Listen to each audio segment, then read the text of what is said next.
بسم اللہ الرحمن الرحیم۔ السلام علیکم ورحمۃ اللہ وبرکاتہ۔ آج ہمارے ساتھ موجود ہیں مفتی اعظم پاکستان مفتی اشتیاق احمد قریشی صاحب۔ ہم آپ کا ان سے تعارف کراتے ہیں۔ جی السلام علیکم مفتی صاحب۔ وعلیکم السلام ورحمۃ اللہ وبرکاتہ۔ مفتی صاحب، اس وقت سوشل میڈیا پہ مختلف مکتب فکر کے لوگ، مختلف سوچ کے لوگ آپ کے بارے میں یہ پیغام دے رہے ہیں، یہ ایک سوچ دے رہے ہیں کہ آپ اہل تشیع حضرات کے ہاں مختلف محافل میں، مجالس میں، ان کی امام بارگاہوں میں جا کے آپ تقاریر کرتے ہیں، مجالس کرتے ہیں۔ اس میں کتنی حقیقت ہے، کیا سچ ہے؟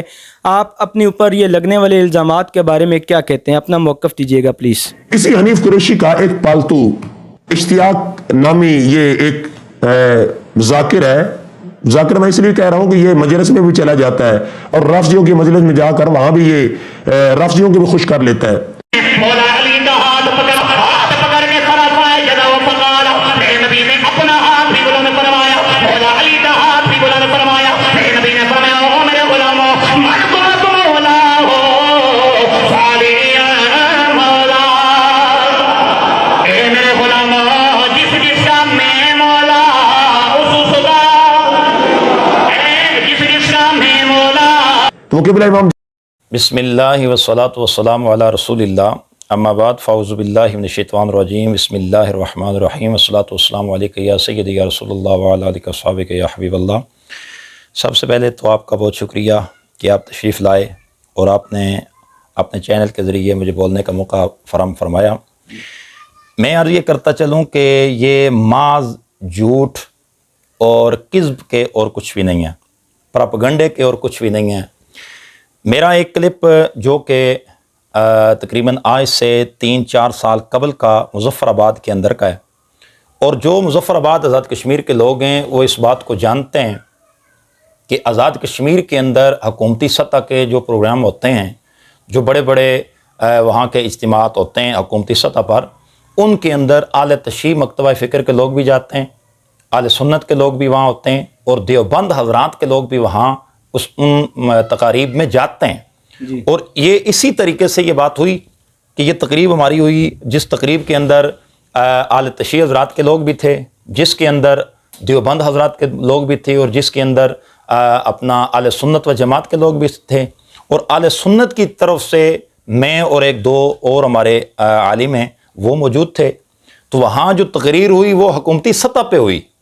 یہ چیز لوگوں کے نوٹس میں نہیں ہے، اور یہ پھر پروپیگنڈا کر کے لوگوں کو بدگمانی کی طرف مائل کیا جاتا ہے، اور یہ غلط تاثر دیا جاتا ہے کہ دیکھیں جی یہ لوگ جا کر امام بارگاہوں کے اندر یہ کرتے ہیں اور وہ کرتے ہیں، جبکہ الحمدللہ العظیم میرا مسلک حق کا اہل سنت و جماعت ہے۔ میں مسلک حق کا اہل سنت و جماعت پر کاربند ہوں، اور میرا وہی عقیدہ ہے جو امام اہل سنت، امام عاشقاں، امام احمد رضا خان فاضل بریلوی کا عقیدہ تھا۔ میرا وہی عقیدہ ہے جو حضرت شیخ محقق علی الاطلاق شاہ عبدالحق محدث دہلوی کا عقیدہ تھا۔ میرا وہی عقیدہ ہے جو تاجدار گوجرا سیدنا پیر مہر علی شاہ رحمۃ اللہ تعالیٰ علیہ کا عقیدہ تھا، اور الحمدللہ میں اسی عقیدے پہ کاربند ہوں، اور میری دعا بھی یہی ہے کہ اللہ تعالیٰ مجھے اسی عقیدے پر موت بھی عطا فرمائے۔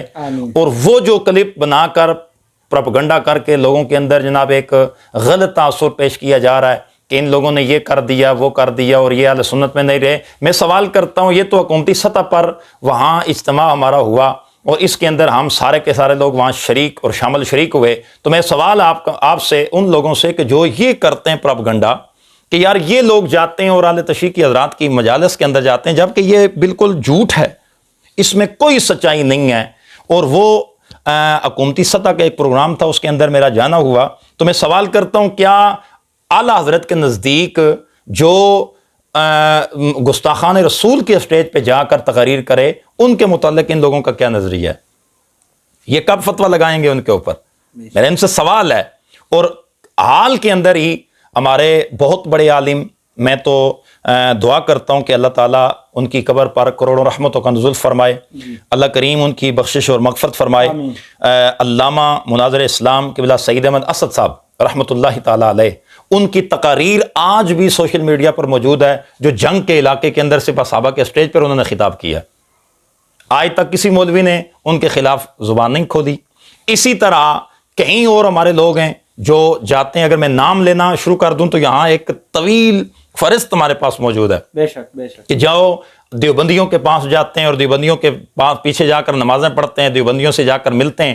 تم جا کر نبی کے گستاخوں سے ملو تو تم سنی ہو.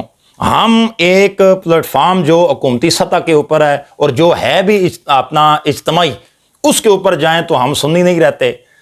یار یہ تو پھر اس طرح دوگلا کام تو نہیں ہونا چاہیے جس نا. طرح مولانا طارق جمیل صاحب شہنشاہ نقوی صاحب سے ملاقات کی انہوں نے. دیکھیں نا, یہ تو پورے اب آج پاکستان کے اندر دیکھیں امن کمیٹی کے نام سے ہماری ایک تنظیم بنی ہوئی ہے اور وہ حکومتی سطح پہ انہوں نے بنائی ہوئی ہے. اور وہ امن کمیٹی میں کون لوگ ہیں؟ سپہ صحابہ کے لوگ ہیں, دیوبند کے لوگ ہیں, اہل تشیع کے لوگ ہیں, اہل سنت کے لوگ, ہمارے لوگ موجود ہیں. تو ان کے ساتھ جا کر وہ بیٹھتے ہیں. آج تک کسی نے کہا ہے کہ یہ غلط ہے؟ بالکل. ٹی وی چینلوں کے ذریعے سے جا کر جناب لوگ بیٹھتے ہیں. اور آپ جو لوگ جا کر سپہ صحابہ کے اور دیوبندیوں کے وہابیوں کے اسٹیجوں پر بیٹھو تو تم پھر بھی سنی ہو. تو ہم صرف ایک تقریب وہ جو حکومتی سطح کے اوپر پروگرام ہوا ہے اور اس کے اوپر جا کر اگر ہم تقریر کریں تو ہم سنی نہیں رہے. تو لہٰذا میری یہ گزارش ہے ان لوگوں سے کہ یہ دین کی ٹھیکیداری آپ بند کریں. آپ دین کے ٹھیکیدار نہیں ہیں, آپ سے ہمیں سند لینے کی ضرورت نہیں ہے. اگر آپ کو سند چاہیے تو بسم اللہ ہم کہیں گے آپ ہمارے پاس آئیں, ہم آپ کو سند دیں کہ آپ سنی ہیں کہ نہیں ہیں. تو ہم تو کل بھی حضور کی آل کا ذکر کر رہے تھے, حضور کے صحابہ کی عظمت کا دفاع کر رہے تھے, ہم ناموس رسالت کے لیے اپنی جان کا نذرانہ پیش کر رہے تھے. اور تم سیدہ زہرا پہ بھونک کے بھی تم جناب من سنی ہی رہو. تم حضور سیدنا صدیق اکبر کی گستاخی کر کے پھر بھی تم سنی رہو. تم حضور کے صحابہ کا معاذ اللہ ثم معاذ اللہ ان کی بارگاہ میں نام ان کے غلط لے کر گستاخیاں کر کر تم پھر بھی سنی ہو, اور ہم دفاع کرنے والے ہیں, ہم جناب سنی نہیں رہے. تو لہٰذا یہ سنیت کی کسی کی ٹھیکیداری نہیں ہے. مسلک حق کا اہل سنت و جماعت, اس مسلک کا سب سے پہلا امام حضرت سیدنا صدیق اکبر ہے. اور ہم حضرت صدیق اکبر سے لے کر مولا علی تک, اور بلکہ حضرت مولا علی کے بعد جتنے بھی اصحاب رسول ہیں, حضور کا صحابی ہے, ہم اس کی گرد راہ کو اپنی آنکھ کا سرمہ بنانے کے لیے تیار ہیں. ہر صحابی ہمارے لیے عزت کا لائق ہے, ہر صحابی کا ہم عزت بھی کریں گے, تعظیم بھی کریں گے. بلکہ میرا تو مسلک یہ ہے کہ جو بندہ حضور کے صحابہ کا گستاخ ہے ہم اس پر لعنت بھیجتے ہیں. بے شک بالکل. حضور کے صحابی کی گستاخی, اگر ہمارے دل میں حضور کے کسی صحابی کی گستاخی ہو تو چہرے پہ اتنی نورانیت نہ ہو. بالکل. چہرہ جو حضور کے صحابہ کے گستاخ ہوتے ہیں ان کا چہرہ بتا دیتا ہے کہ گستاخان اصحاب پیغمبر کا حال کیا ہوتا ہے. حال ہی کے اندر لوگوں نے دیکھا ہے کہ حضور کے صحابہ کے گستاخوں کے ساتھ کیا ہوا, حضور کی آل کے گستاخوں کے ساتھ کیا ہوا. اور دنیا دیکھ رہی ہے, اور دنیا انشاءاللہ قیامت تک دیکھے گی جو سیدہ زہرا کے گستاخ ہیں ان کے ساتھ کیا ہونے والا ہے. بالکل بے شک. تو اللہ تعالیٰ مجھے اسی مسلک پر زندہ رکھے, اللہ مجھے اسی مسلک پر موت عطا فرمائے. میں اہل سنت میں سنی تھا, سنی ہوں, اور سنی انشاءاللہ قیامت تک مرتے دم تک میں سنی رہوں گا. میرے والدین سنی, میرے اساتذہ میرے سنی, میرے مشائخ پیر و مرشد میرے سنی, میرا حلقہ احباب سنی. تو لہٰذا بسم اللہ آپ کو ٹھیکیداری کی کرنے کی ضرورت نہیں ہے. میں سنی ہوں اور سنی الحمدللہ رہوں گا. تھینک یو سو مچ, جزاک اللہ جی, آپ نے ہمیں ٹائم دیا اور اپنا موقف پیش کیا. جی ناظرین, تو یہ مفتی صاحب کا موقف تھا, یہ ان کا مسلک, یہ ان کا عقیدہ ہے.